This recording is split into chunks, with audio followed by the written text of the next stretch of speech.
E agora, na nossa última aula aí de furos, gargalos no nosso funil de trajetória do lead, eu vou te mostrar como que a Meta Ads te dá esse sinal, né? Quais são os sinais que a Meta Ads te dá quando você está com um problema no fundo de funil e quais são também os erros clássicos, tá bem?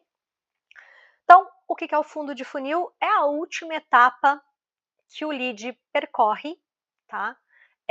Para comprar teu produto. Então, é quando ele chega lá na página de checkout, que é a página de pagamento. Então, o lead chegou na sua página de pagamento, ele chegou no fundo de funil. E é ali que ele vai comprar ou não, tá?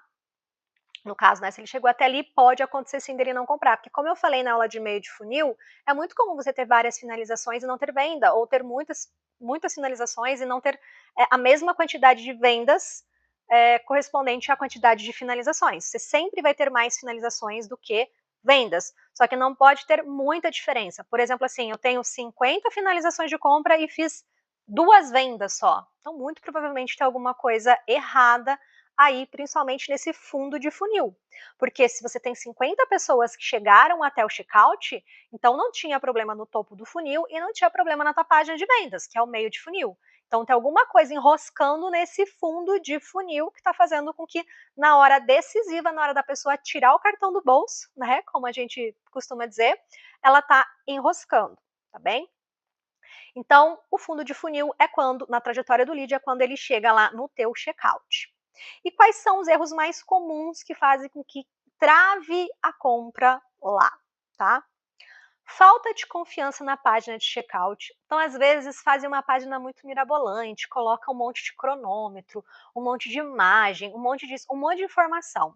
Eu sou da opinião de que menos é mais. Checkout limpo é melhor. Então, você pode colocar algum texto, até algum depoimento, ou um cronômetro basiquinho? Pode. Dependendo do nicho, dependendo do público, isso pode até afastar. Eu não costumo usar cronômetro, e praticamente todo mundo usa cronômetro, tá? Mas para mim parece que não funciona, mas eu acho que é muito por conta de alguns dos tipos de produto, do perfil do meu lead. Eu até acredito que, por exemplo, produtos para pessoas mais idosas, um cronômetro pode até assustar um pouco, tá?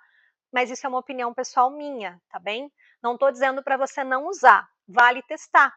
Então, se você está achando que está tendo muitas finalizações, as pessoas estão chegando no seu checkout, mas elas não estão comprando, dá uma olhadinha, tenta se colocar no lugar do lead e ver se você chegasse naquele checkout, se você não acha que aquilo assim não parece golpe, se é um checkout de confiança, ou então você pode pedir opinião para algum familiar, para algum amigo, pede opinião de algumas pessoas próximas, manda tua página de vendas, manda teu checkout, pergunta se a pessoa sentiria confiança em comprar, se ela falar que não tem certeza, pergunta se ela acha o que tá assim para ela fora ali de que não tá trazendo segurança para ela.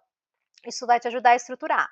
Quando você usa, por exemplo, o checkout da Hotmart, da QIFI, né, ele já tem uma estrutura pronta, já é um checkout de alta conversão. Mas a gente tem essa possibilidade, na maioria das vezes, né, na maioria das plataformas, de editar, modificar, acrescentar informações, mudar de lugar algumas coisas. Então, tenta não mudar muito do que já é estruturado, assim, do checkout básico, clássico deles, tá bem? Porque, como eu falei, às vezes menos é mais. Às vezes a gente acha que a gente está incrementando de uma forma que está sendo positiva e, na verdade, está atrapalhando. Então, se a pessoa não sente confiança, tá? Na página de checkout, ela vai empacar e não vai comprar. Outra coisa que gera ali as finalizações e não gera a venda, né? Quando existe de fato um problema no teu fundo de funil, é que às vezes tem pouca opção de forma de pagamento, tá? Eu particularmente não trabalho com boleto, não gosto de colocar boleto, por quê? Porque boleto assim ilude a gente. Um monte de gente coloca lá que vai pagar no boleto e depois esquece de pagar. Tá? Não é mais hábito ficar pagando tudo por boleto como antigamente. Então você vai ver às vezes um monte de boleto gerado e as pessoas não pagam. E isso é desanimador. Tá? Então eu gosto de colocar só Pix e cartão de crédito. Ainda mais, tá? Se o teu produto é low ticket, não vejo tanta necessidade assim de colocar boleto, tá bem? E eu gosto de colocar o máximo de parcelas possível. O que, se a plataforma permite fazer em 12 vezes, mesmo que dê 12 vezes de R$ 5, eu coloco lá. Então, eu dou opções para facilitar o máximo possível a compra para aquela pessoa, tá? Então, muitas vezes as pessoas colocam só Pix, não colocam parcelamento. Outro detalhe, tá? Pegando um gancho aqui, lá no meio de funil, se você não coloca o preço do produto, não coloca a oferta do produto, a pessoa não sabe quanto vai pagar, às vezes ela nem chega no fundo de funil, tá? Aí é um problema lá no meio de funil que eu esqueci de mencionar na aula anterior. Ou a mesma coisa, se você coloca o preço só à vista e você oferece opções de parcelamento, mas você não menciona isso na página de vendas, tá? Então tem toda uma estratégia, uma maneira de você colocar o valor também. Você coloca lá numa fonte maior, mais destacada, o valor que vai parecer mais barato. Então, se as parcelas dão uma impressão de que sai mais barato do que se a pessoa pagar ali à vista, né? Que sempre é essa impressão, mas assim, é que às vezes, dependendo da quantidade de parcela, parece que pesa mais que o valor à vista, sabe? Então, você prioriza ali, você dá mais destaque no tamanho e na cor ali do valor, né, do ticket, para o que passa a impressão de que é mais barato, tá bom? Para tirar um pouco aquele peso do pagamento. Então, poucas opções de forma de pagamento também podem enroscar, podem ser um gargalo aí no teu fundo de funil.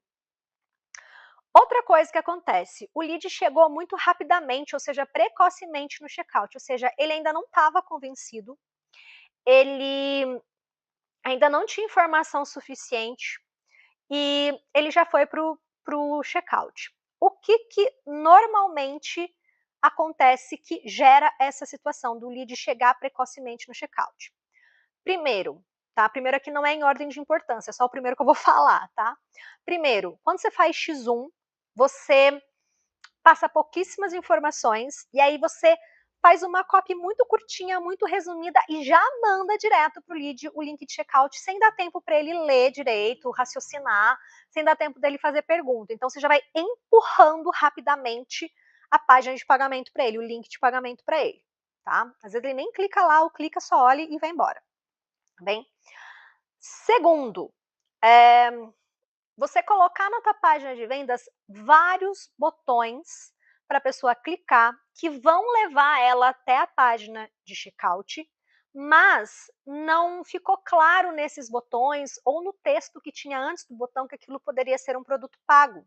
Então, muita gente, quando não está claro, não está explícito que se ela clicar no botão, ela vai comprar um produto, muitas pessoas clicam por curiosidade porque elas acham que podem fazer o download gratuitamente ou porque elas vão receber uma amostra gratuita, enfim.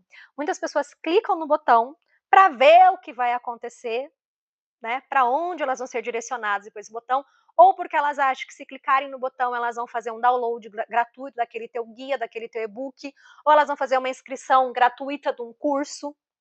E eu vejo assim em muitos, inclusive treinamentos de marketing nas páginas de vendas, inclusive de alta conversão.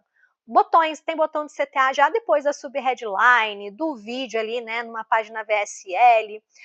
Tem vários botões ao longo do texto, depois do depoimento e papapá.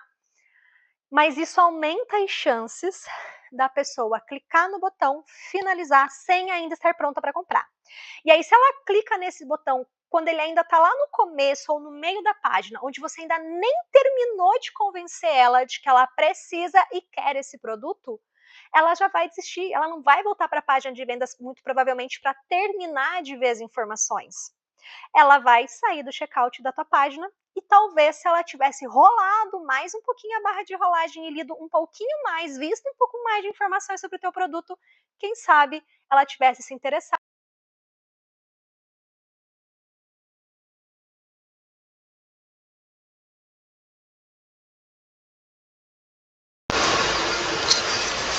De comprar. Não sei aqui, o meu microfone desligou, não sei se vocês vão conseguir me escutar aqui.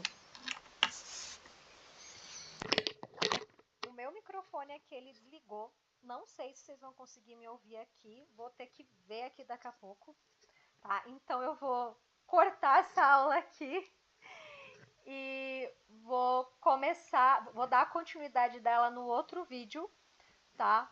Pra evitar que eu esteja falando aqui à toa para ninguém me ouvir.